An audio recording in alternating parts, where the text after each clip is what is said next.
La historia la escriben los vencedores, dijo alguna vez George Orwell. Eso significa que existe otra historia por contar. Guerras, batallas, amores, traición y todo lo que te hubiera gustado que te contaran en el colegio sobre la historia.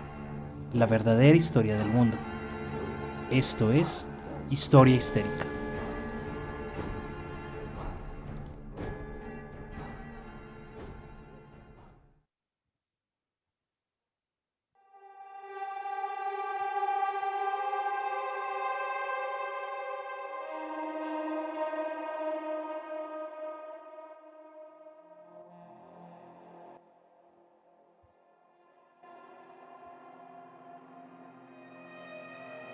Las fuerzas del Estado siempre han estado diseñadas para cuidar, proteger y servir al pueblo. Son entes de control donde uno espera cierta empatía, respaldo, apoyo y ayuda cuando se necesite. Pero es importante detallar que, sobre el papel, esto suena demasiado lindo, pero la realidad es diferente. Myanmar, Chile, Argentina, Colombia, Estados Unidos, Francia y cientos de países más han visto de frente cómo la represión, la brutalidad y la deshumanización son el fruto de semillas plantadas en jóvenes cuyo lema de Dios y patria hace que lo demás no sirva, donde apuntan de frente las armas ante personas desarmadas, donde disparan por la espalda civiles que huyen del terror, donde la noche es su aliada y con chalecos al revés para tapar sus identificaciones están dispuestos a equiparar una pistola con una cámara, donde no hay médicos, periodistas, personas de derechos humanos que esté a su altura y donde su único deber es cumplir con la cuota de litros de sangre que les piden los altos mandos desde sillas en haciendas. A hoy se cuentan con más de 500 personas desaparecidas en lo transcurrido del paro nacional en Colombia. A hoy, muchas de esas personas están apareciendo, o al menos sus cabezas, a orillas del río Cauca, ese río que tanta violencia ha sopesado en su existencia. A hoy, en Colombia, siguen matando civiles. Y esta práctica, por triste que nos parezca, no es nueva. Y el reinado del terror por parte de soldados, policías y demás es más antiguo de lo que creemos. Así que vamos a hablar un poco de eso y de cómo la Segunda Guerra Mundial creó monstruos atroces como la Gestapo, como la SS, y que aún así existe alguien a quien ellos temían, una fuerza que usaban para contar cuentos de terror a los pequeños nazis y que tristemente no eran exageración. Hoy vamos a hablar de los ustachas.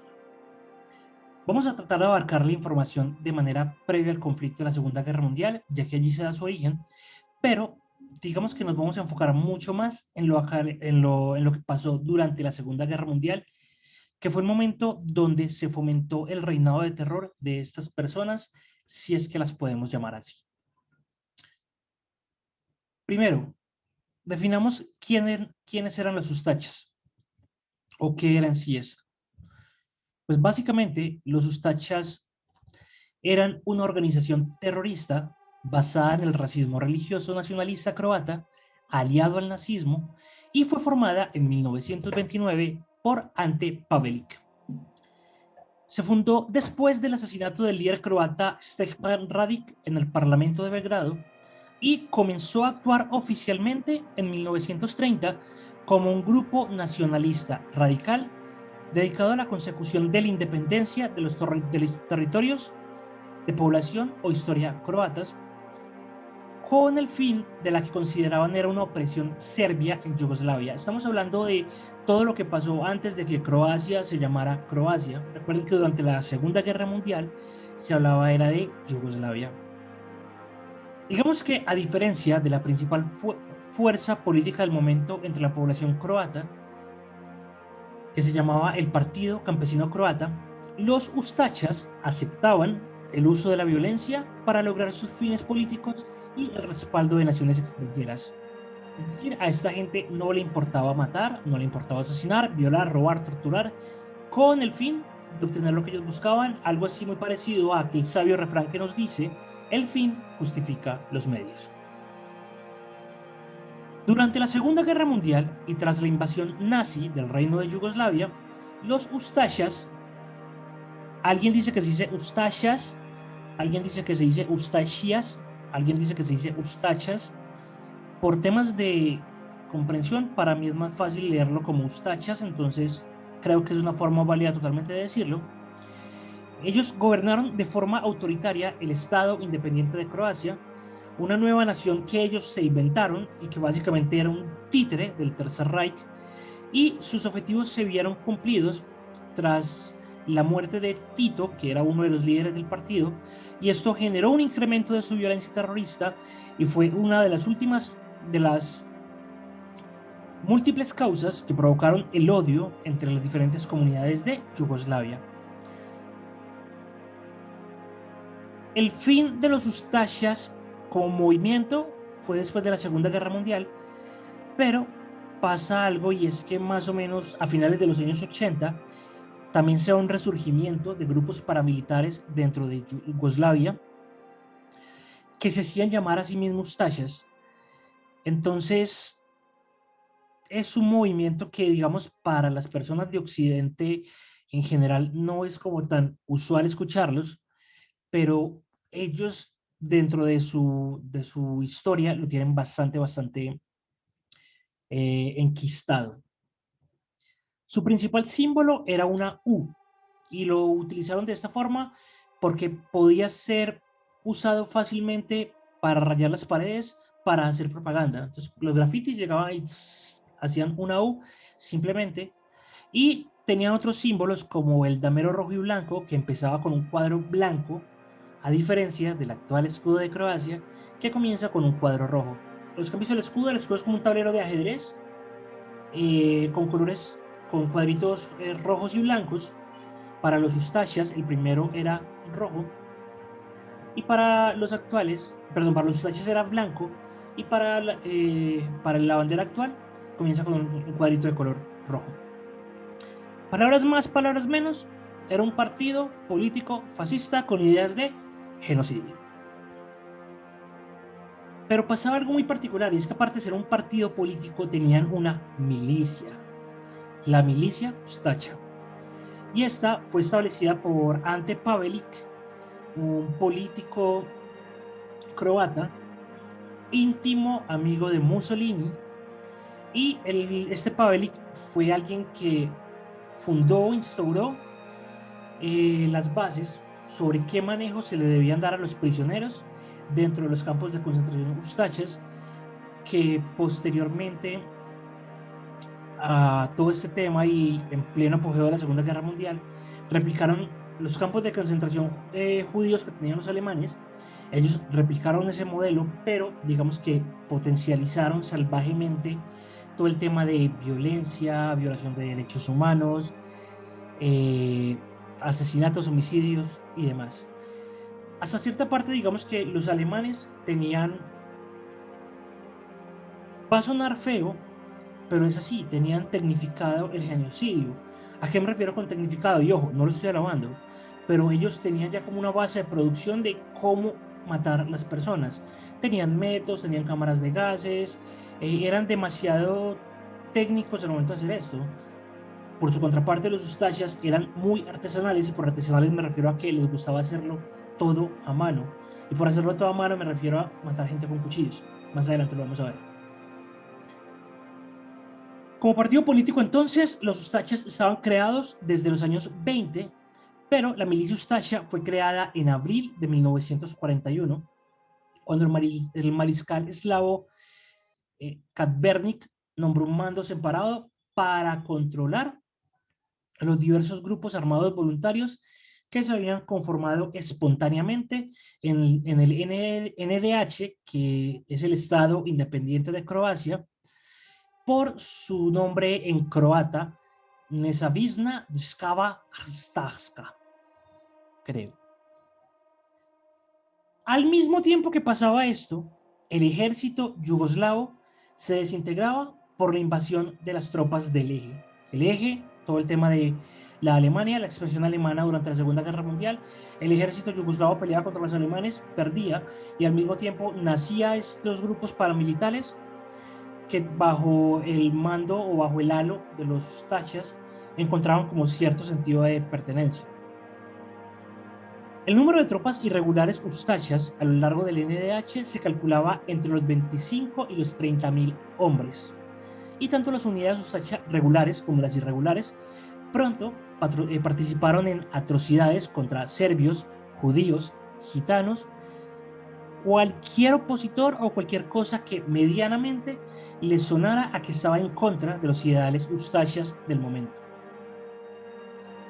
Entonces acá empieza todo el tema de adoctrinamiento dentro de la ideología Ustacha, y veían a Pavelić como el líder supremo, el líder máximo, aquella persona a quien ellos tenían que defender y no defraudar. Y aunque Pavelić era su comandante en jefe, en la práctica él no ejerció ningún tipo de control sobre las operaciones militares, ya que en campaña las formaciones y las unidades Ustacha eran puestas bajo el mando o de la Guardia Nacional o de fuerzas alemanas. La milicia, por su parte, tenía en sus filas un número significativo de musulmanes que para 1943 se redujo, y hasta ahí llegaron cualquier tipo de liderazgo por parte de los musulmanes. Muy poquitos llegaron de pronto como a ascender por razones étnico-raciales. Y aparte, se tenía también una fuerza de más o menos unos 1.500 soldados y 1.200 reservistas para el año 42, cuando empezaron a hacer labores de milicia en compañía de las tropas alemanas. Por si fuera poco, para agosto de 1941 se creó el Servicio de Vigilancia Ustacha para combatir las actividades anti-Ustacha dentro del NDH. Entonces acá tenemos a Pavelić como el gran mariscal, tenemos luego personas que respondían ante Pavelić, y aquí teníamos una persona que le respondía directamente a él, que era el jefe de servicio de vigilancia. Luego teníamos todo un estatuto de vigilancia que se encargaba de hacer inteligencia, contrainteligencia, revisar quién estaba hablando mal de los Ustachas, establecer algún tipo de plan en contra de ellos, revisar qué estaban haciendo los parmesanos de la época, y si veían algo medianamente sospechoso, se lo comentaban directamente a la milicia Ustacha, quienes se lo llevaban para los campos de concentración, donde todo estaba permitido para la milicia. Y cuando digo todo, es todo. Para el año 41 se forma también una unidad de milicia que se conocía como la Legión Negra. Esta estaba diseñada principalmente a partir de refugiados musulmanes y croatas de aldeas de Bosnia Oriental, donde los chetniks y los partisanos ya habían cometido matanzas a gran escala. La legión, que tenía una fuerza de entre 1.000 y 1.500 hombres, se ganó una feroz reputación al luchar tanto contra los chetniks como contra los partisanos, siendo responsables por masacres a gran escala de civiles y de serbios. Aquí entonces empezamos casi que una guerra civil, porque tenemos los chetniks, que eran como unas fuerzas revolucionarias croatas que no estaban aliadas a los Ustachas.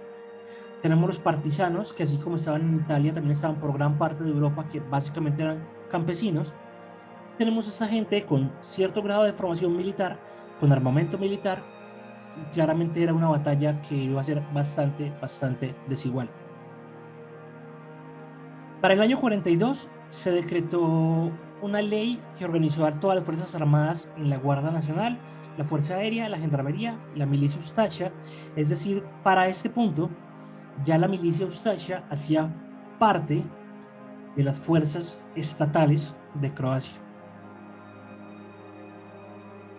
Y luego empezó a tener tanto poder que pasó inclusive a ser más poderosa en términos políticos y en términos de labores, en términos de números también, que la misma Guardia Nacional.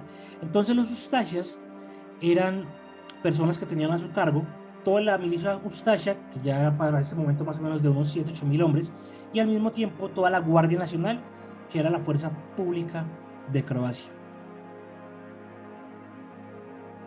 Para el año 43, todas las brigadas de defensa Ustachas, bajo el mando de Luburić, continuaron operando de forma independiente, y para septiembre de ese mismo año, poco después de la rendición italiana, la milicia Ustacha había incluido 25 batallones regulares equivalentes a 22.500 hombres, más la guardia personal de Ante Pavelic, que era más o menos de unos 6.000 hombres. Esto sumado alrededor de 18.000 hombres de la gendarmería, es decir, de la Guardia Civil. Al mismo tiempo que había un montón de grupos armados urbanos que le rendían cuentas a ellos, pero que no había cómo hacerlo. Entonces tenían labores públicas, tenían casi que la policía, era la milicia Ustasha, y eran equipos o grupos paramilitares que no se sabe exactamente cuántos hombres eran, pero aquí tranquilamente podemos estar hablando de 22.500 hombres de los batallones Ustashas, 6.000 hombres de Pavelic, vamos en 28.000, 18.000 hombres, vamos en 18.000, vamos en 45, podría ser más o menos 50.000 hombres que tenían a su cargo para este momento.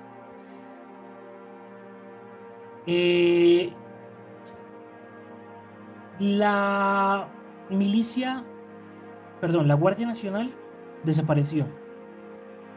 ¿Por qué? Porque todo se fusionó solamente como una gran milicia Ustasha. Entonces, los Ustasha ya tenían experiencia en batalla, tenían experiencia en estrategias militares. Muchos de ellos eran oficiales ya con carreras que se habían ido para el movimiento Ustasha. Todos eran jodidamente leales a Pavelic. Y entonces aquí cuando se fusionan se crea una nueva fuerza llamada las Fuerzas Armadas Croatas. Entonces acá básicamente lo que se hizo fue que sobre el papel ya todos pertenecían a una sola élite, pero pues básicamente lo único que hicieron fue mover las personas como fichas de ajedrez entre la milicia de Ustacha, los regimientos de la Guardia Nacional. Entonces todo era visto bajo un ente común. Y aquí es cuando comienza el terror, porque a partir de acá es cuando comienza todo el tema de la creación de los campos de concentración. Ya sí habían dado como ciertos inicios para el año 41 y eran bastante crueles y desarmados. Entonces voy a hablarles un poco de algunas de las prácticas que ellos tenían para cuidar a las personas que tenían a cargo. Quiero abrir con una frase que decía Pavelic y se le decía a los guardianes de los campos de concentración. Un Ustacha que no puede sacar al niño del vientre de la madre con una daga no es un buen Ustacha. Repito, un Ustacha que no puede sacar al niño del vientre de la madre con una daga no es un buen Ustacha. Se habla de que asesinaron a más de 1 millón de judíos, serbios y gitanos durante la Segunda Guerra Mundial. Aquí vamos entonces a hablar un poco sobre concursos y prácticas que se hacían dentro de los campos de concentración Ustashas. Hubo un evento al cual los Ustashas llamaron 20 kilos de ojos humanos. Como el Führer Ustasha impuso leyes antijudías y antiserbias y emprendió una persecución brutal contra estos dos pueblos con el objetivo de eliminar al menos un tercio de ellos y convertir al catolicismo al resto, los principales blancos del sadismo Ustasha fueron los sacerdotes ortodoxos, las mujeres y los niños. En ese sentido, el corresponsal de guerra italiano Curzio Malaparte escribió un reportaje sobre la Segunda Guerra Mundial donde aseguró que durante una entrevista con Ante Pavelic en el despacho del Führer, vio un cesto de mimbre que parecía estar lleno de mejillones u ostras sin concha, pero que el mismo fascista le explicó sonriendo que se trataba de un regalo de mis leales Ustashas, 20 kilos de ojos humanos. Años más tarde, nacionalistas croatas pusieron en duda la veracidad de este hecho, pero varios testigos y supervivientes del terror afirmaron que la colección de partes de cadáveres fue una tradición para los Ustashas. Muchos de los que llevaban collares hechos con la lengua, los ojos y las orejas de las víctimas. El exprisionero Jojo Juric cuenta que en los años del régimen fascista, en algunas ciudades croatas, se vendían ojos de serbios. Cada unidad costaba de 30 a 40 ojos. Por su parte, Belisar Sesevich, superviviente de la matanza de un pueblo, recuerda que los ustashas empezaron a matar campesinos encima de un barril gritando que querían recoger sangre como regalo para el cumpleaños de Pavel.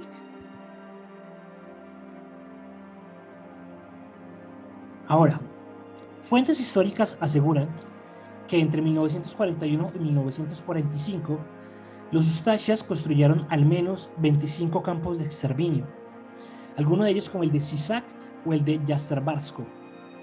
Y estos fueron exclusivamente para niños. Sin embargo, se considera que las mayores crueldades contra niños fueron cometidas en el campo de concentración de Jasenovac, donde fueron masacrados al menos 700.000 personas. En Jasenovac fueron asesinados niños de 1 a 14 años de edad. Un superviviente recuerda que los ustashas quemaron vivos a muchos niños en presencia de sus padres, mientras que a otros prefirieron ahogarlos en el río Sava, que estaba junto al campo de exterminio. Por su parte, el investigador Dragoš Lukic asegura que los niños en pañales fueron disparados o masacrados con hachas. Los ustashas también cometieron otra atrocidad difícil de describir. Las niñas de 12 y 13 años de edad fueron violadas en presencia de sus madres. Oreskovic, un soldado ustasha, recordaría años más tarde que tuvo que asesinar a 2 niños judíos en el campo de exterminio de Pak. Lubric me ordenó que matara a un niño. Me negué a hacerlo y él mismo le cortó la garganta para demostrarme cómo se hace. Luego, yo mismo aplasté el cráneo del otro niño, después de lo cual Lubric elogió mi trabajo. Los ustashas no se limitaron a asesinar niños solo en los campos de concentración. Un historiador alemán llamado Alfred Miller asegura que en varios pueblos cientos de niños fueron encontrados empalados con los brazos y las piernas torcidos. Así pues, en el pueblo serbio de Prepolovci, los ustashas asesinaron a más de 800 personas, entre ellos 296 niños menores de 14 años y 64 niños menores de 2 años.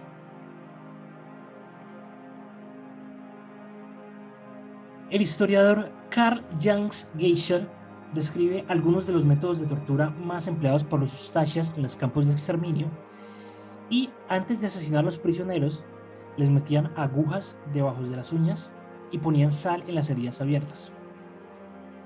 A los ustashas les encantaba cortar la nariz y las orejas de las víctimas mientras estaban vivas y luego los empezaban a mutilar. Otras fuentes históricas afirman que los ustashas fueron especialmente crueles con las mujeres. Primero las violaban, luego les cortaban los pechos y los brazos, mientras que a las embarazadas les abrían el vientre para sacar el bebé no nacido y matarlo. Así fue como asesinaron a la mujer embarazada del sacerdote serbio Spaso la Bruja. Del terror ustasha ni siquiera se libraron las ancianas, a las que les sacaban los ojos y las enterraban vivas. En los años del régimen fascista fueron asesinados también cientos de sacerdotes serbios, así como fueron destruidas la mayoría de las iglesias ortodoxas en territorio croata. El sacerdote ciego de Kulen Bakov, Yugoslav Milanovic, fue forzado a escuchar cómo los ustashas mataban a sus hijos, mientras que por otra parte el sacerdote Branko Dobrosavljevic, primero le cortaron los brazos y luego lo despellejaron. Como les decía hace un ratico, sin elogiar, no es un elogio, pero los asesinatos de los ustashas nunca tuvieron la perfección técnica e industrial de los nazis alemanes, pero sus actos de crueldad superaban en ocasiones a las atrocidades del Tercer Reich. En ese sentido, los mismos monstruos nazis que estaban en Croacia expresaron su horror ante el terror Ustasha que consideraron excesivo y poco eficaz. Así pues, el comisario nazi en Croacia, Hernan Neubacher, definió las bestialidades Ustashas como el crimen más feroz de la historia, que solo se puede comparar con el infierno de Dante. Por su parte, el general alemán Gilles von Rosnau escribió en su diario en noviembre de 1942 que los Ustashas degollaban cientos de personas en los dos lados del río Sava. Cuando degollaban a nuestra parte, nosotros difícilmente podíamos soportar los gritos de hombres, mujeres y niños. Les degollaban y les abrían el abdomen antes de tirarlos al río. En ocasiones, soldados italianos incluso intervinieron para salvar a una parte de la población serbia de la ciudad de Kanin de la aniquilación completa. Y aquí me voy a detener un momentico para hablar de un soldado que se llamaba Peter Briska, quien se hizo célebremente famoso por su crueldad. Le gustaba mucho asesinar a las personas, con sus manos. Cuando se cansaba de las manos, utilizaba un mazo. Cuando no tenía un mazo, cogía un martillo. Cuando no tenía un martillo, cogía una piedra. O sea, le gustaba mucho, de una forma sádica y bestial, matar a las personas. Y algún día hizo un concurso con otros dos compañeros del campo de concentración para saber quién podría asesinar a más personas en una noche. Ese era el concurso. Mira quién podía matar más gente. Pero antes de esto, él ya se había dado cuenta que matar personas degollándolas era muy ineficaz, porque la mano hace este movimiento cuando va a cortar, hace este movimiento cuando corta el cuello, y eso generaba que a ellos les doliera la mano y eso los retrasaba en poder asesinar más gente a la que querían. Entonces, si ustedes van a internet y buscan el guante de los Ustashas, se van a dar cuenta de una herramienta que esta persona diseñó para hacer mucho más eficiente cómo asesinar a las personas. Entonces, básicamente, digamos que era un guante normal, era un guante de cuero que se ponía, que dejaba los dedos quietos, pero de esta parte salía un cuchillo curvo. De esa forma no tenía que hacer movimiento de muñeca, porque el cuchillo salía directamente acá, entonces simplemente lo enterraba y lo movía. Lo enterraba y lo movía, lo enterraba y lo movía. Evitaba el movimiento de la muñeca para tener que cerrar el cuello. Y según él, lo hacía mucho más eficiente. Entonces se llegó esta macabra noche donde establecieron quién podría matar a más personas, y se rumora que utilizando este cuchillo en una sola noche en el campo de concentración de Jasenovac, Peter Briska asesinó a 1.360 personas. Algunas fuentes afirman que el número de víctimas es menor, dicen que eran 670, otras lo ponen cercano a 1.100. Cualquiera de los tres valores a mí me parece absurdo. No hay forma en la cual se pueda justificar que una persona mate 670 o 1.100 o 1.360 personas en una noche. Ahora, él fue el vencedor. Las otras dos personas tuvieron números similares. Pero ¿cuántas personas murieron simplemente por el sadismo de tres soldados que no tenían absolutamente nada que hacer y se pusieron a matar personas en un campo de concentración? Como él fue el vencedor, recibió un reloj de oro, una vajilla de plata y un banquete compuesto por cerdo asado y vino, entre otros elementos, como recompensa por ganar el concurso. Se habla de que después de la guerra, este sujeto escapó hacia los Estados Unidos y se perdió el rastro, por lo que nunca pudo ser procesado por sus crímenes. Sin embargo, para el año 2009 se supone que aparece una fotografía suya, ya muy anciano, pero en un aparente buen estado de salud, sonriendo junto a la entrada de un restaurante o café en Croacia. Este sujeto diseñó un cuchillo para matar, mataba personas con sus manos, le gustaba aplastar cabezas con botas. Se habla de que mató 1.360 personas en una noche y nunca pagó un solo día de cárcel. ¿Qué pasaba entonces con la iglesia? Porque nos damos cuenta que había cierto sesgo hacia los gitanos, los judíos, los ortodoxos, todo muy, muy marcado sobre un movimiento casi que religioso católico cristiano. Entonces, ¿qué decía la iglesia? Pues básicamente el pueblo croata se consideraba a sí mismo, por el régimen ustacha de origen germánico, tanto godo como ario, y era mayormente católico. En cambio, los serbios eran cristianos, ortodoxos, judíos, y como eran no arios, esto ya los hacía casi que un objetivo militar para el régimen de Pavelić.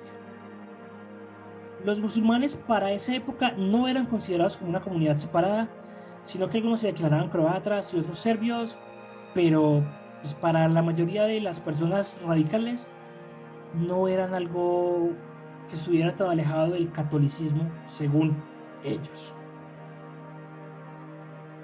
En 1935, el reino yugoslavo firmó un concordato con el Vaticano, representado por Eugenio Pacelli, que brindaba a la minoría católica y en especial al clero, privilegios civiles a los que la parte serbia no podía acceder, tales como exenciones de impuesto, ventajas gubernamentales. Entonces, para este momento, la religión católica se volvió oficial y todo lo que fuera diferente a lo católico se ganó el ojo público. Casi que la iglesia lo que hizo fue hablar desde una verdad absoluta y desde un púlpito diciendo que ellos tenían la verdad absoluta y que todo lo que hicieran con las personas que no fueran católicas estaba bien. La represión entonces se centró en las minorías y en los opositores comunistas. El grado de crueldad alcanzado sorprendió y horrorizó al mismo von Horstnau y al embajador Hermann Dünbaucher, quien le enviaban los informes directamente al Reichstag alemán acerca de lo que veían, y los alemanes dijeron, no puede existir alguien que sea así de cruel. Además, Ante Pavelić informaba directamente a Himmler acerca del exterminio del pueblo serbio. Entonces, digamos que a ellos no les convenía ponerse a decir como, ay no, son muy malos, no, pero es que los nazis también eran malos, no, pero ellos son más malos, sí, pero están ayudando con el holocausto, no, pero no les importaba. Pavelić le decía a Himmler que la Iglesia Católica era de gran apoyo y que la Iglesia Católica básicamente lo que les estaba diciendo era decirles quiénes eran los ciudadanos ortodoxos para que ellos procedieran. La Iglesia Católica para el año 1941 empezó a señalar quienes no eran católicos para que los ustachas los capturaran. El apoyo del clero al régimen se explica en parte por sus tendencias nacionalistas y antiyugoslavas que se acentuaron durante el primer periodo yugoslavo. El entusiasmo original de la jerarquía católica, sin embargo, se fue enfriando por las medidas contra las minorías del régimen y sus campañas de conversión forzosa al catolicismo en el invierno de 1941.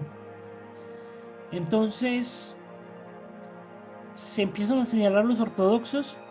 Entonces, al ortodoxo, el arzobispo le dice, hermano, tiene dos opciones. O se vuelve católico o se va para un campo de concentración yugoslavo. O renuncia a la fe con la cual usted toda su vida ha convivido, o lo matamos. Palabras más, palabras menos. Y acá entonces atacaban a los judíos, atacaban a los partisanos que no fueran católicos, empezaron a atacar directamente a las personas. Y cuando las personas no católicas empezaron a alzar su voz y a decir como, venga, pero es que ustedes son la iglesia, Ustedes no deberían de pronto estar haciendo ese tipo de cosas. Ustedes no deberían estar jodiéndonos para cambiar de nuestra ley. No, no, no, entonces cambies de religión. Bueno, está bien, me cambio. No me importa, vea, él era judío. O sea, a ese punto tan absurdo llegó la iglesia en aquel momento. Tomando como base la cita que el cardenal Tisserand, un oficioso del gobierno croata y el gobierno Ustacha en 1942 dijo, dos puntos, sé con certeza que son los propios franciscanos, como por ejemplo el padre Simic de Kin, los que han tomado parte en los ataques contra la población ortodoxa para destruir la iglesia ortodoxa. De igual manera, destruyeron ustedes la iglesia ortodoxa de Banja Luka. Sé con seguridad que los franciscanos de Bosnia-Herzegovina se han comportado de forma abominable y me pesa tales actos no deberían cometerlos personas educadas, cultivas, civilizadas, menos aún sacerdotes. Para el año 1945, los ustachas son derrotados por el Ejército Rojo, lo que puso fin a todo ese tema de terror. Y digamos que cuando todo esto empieza a pasar, Ante Pavelić se escapa a Argentina. Pueden ir a visitar el capítulo donde Hitler no murió en Colombia. No solamente nazis estuvieron en Argentina, se habla de población ustacha en Argentina y en Bolivia. Allí en el año 1957 sufre un atentado supuestamente realizado por parte de los Vengadores Judíos, es otro episodio que está en remojo, y 2 años más tarde el líder Ustacha murió en Madrid a causa de sus heridas sin pagar un solo día de cárcel. Ninguno de estos monstruos pagó por sus crímenes. Ese tipo de historias nos muestran que la violencia por parte de fuerzas estatales no es algo nuevo, que es un ciclo que por desgracia en este momento nosotros lo estamos viviendo. Esperemos que prontamente podamos volver a decir buenos días, buenas tardes o buenas noches, dependiendo de cuándo y de dónde están escuchando este episodio. Por ahora, agradecerles por habernos escuchado, recordarles que estamos en absolutamente todas las plataformas de podcast, Apple Podcast, Google Podcast, Spotify, Spreaker, Anchor. Que compartir este episodio nos ayuda un montón, nos ayudan a crecer. También tenemos nuestro canal de YouTube. Si se suscriben, le dan a la campanita, nos dejan comentarios, comparten el episodio con personas que de pronto quieran o ustedes crean que les puede interesar, nos ayudan a crecer un montón. Y recuerden, lo bonito de la historia es que nunca se termina.